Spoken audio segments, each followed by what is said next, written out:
dječak. Ajme, ispunila mi je želju, postao sam dječak. Možda bi htio biti zapravo cura. Zlatne ribice, jel mi možete ispuniti tu želju? Ljubi, odličan cura! Pa sad smislim drugu želju. Znam, a to da se kupam po noći u bazenu sa osijekom.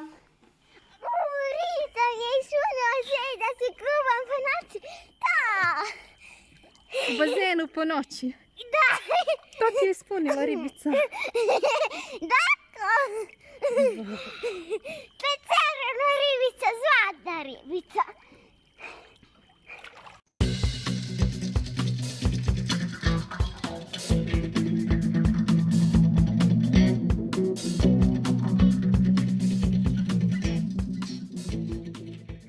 Ovo je moja upis.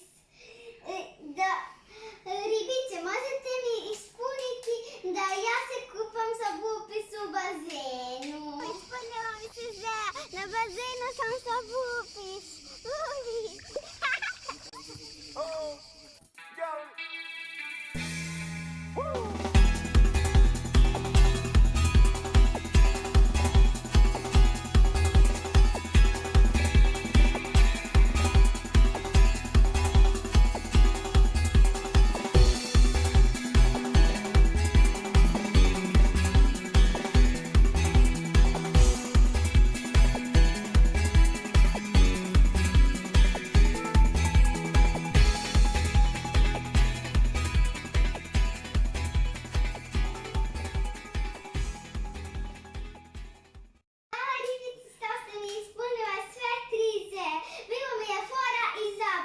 Ali ako se vama sviđa ovaj video, obavezno ga lajkujte, subscribe-ite se na YouTube kanal, a mi se vidimo na sljedećem videu.